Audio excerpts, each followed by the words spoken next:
प्रांशी राठौर और आप देख रहे हैं नेक्स्ट 9 न्यूज। महाराष्ट्र के सियासी संकट से आप सभी बखूबी वाकिफ हैं। महाराष्ट्र में किस तरीके से सियासत अब और भी तेज होती हुई दिखाई दे रही है, जहां एक तरफ शिवसेना के प्रमुख उद्धव ठाकरे एक महीने पहले ही अपनी सत्ता को गंवा चुके हैं। एक महीना हो चुका है नई सरकार को बने हुए।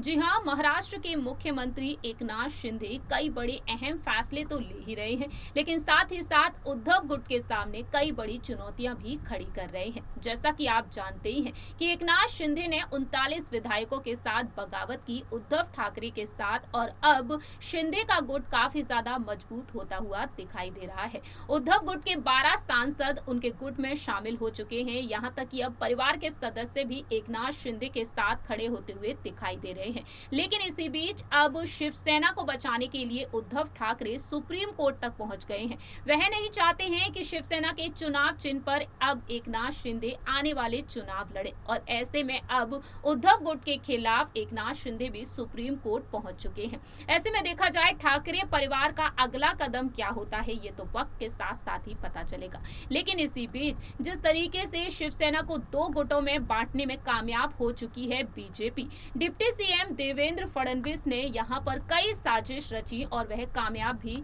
साबित हुए हैं, और अब वह एकनाथ शिंदे के साथ मिलकर कई फैसले ले रहे हैं। लेकिन इस रणनीति के बीच अब बारी आती हुई दिखाई दे रही है कांग्रेस की। एक तरफ ये दावा किया गया कि कहीं ना कहीं अब बीजेपी एनसीपी का नंबर ले सकती है, लेकिन एनसीपी प्रमुख शरद पवार अपनी पार्टी को बचाने की पूरी कोशिश कर रहे हैं। लेकिन दूसरी ही तरफ अब देवेंद्र फडणवीस यहाँ पर कांग्रेस को भी झटका दे सकते हैं। कांग्रेस की अंतरिम अध्यक्ष सोनिया गांधी और उनके बेटे राहुल गांधी और बेटी प्रियंका गांधी वाड्रा के लिए ये खबर किसी झटके से कम नहीं मानी जा सकती है। दरअसल आपको बता दें कि हाल ही में देवेंद्र फडणवीस से मिलने पहुंचे हैं कांग्रेस के एक नेता, और इस मुलाकात के बाद अब अटकलों का बाजार तेज हो चुका है। सियासत गर्माती हुई दिखाई दे रही है कि अब देवेंद्र फडणवीस इस नेता को अपने पक्ष में कर सकते हैं, जो वाकई में कांग्रेस के लिए किसी झटके से कम नहीं माना जा सकता है। दरअसल आपको बता दें कि इस वक्त कांग्रेस नेता और पूर्व मंत्री विधायक असलम शेख,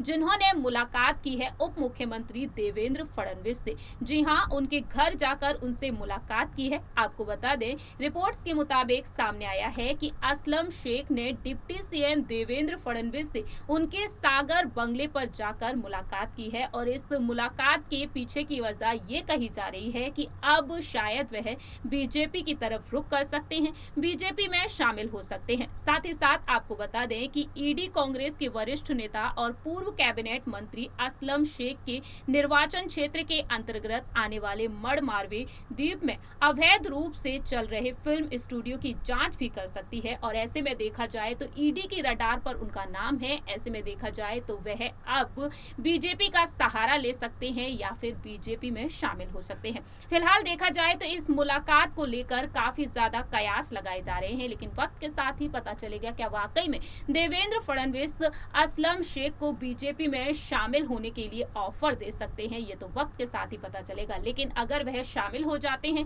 तो वाकई में यहाँ पर कांग्रेस भी अब बिखरती हुई नजर आ सकती है। पहले से ही कांग्रेस कई दिग्गज नेताओं को देख चुकी है कि उनकी पार्टी के कई नेता विपक्ष में शामिल हो चुके हैं, और आने वाले 4 राज्यों के विधानसभा चुनाव को लेकर भी कांग्रेस इस वक्त काफी ज्यादा चिंतित है।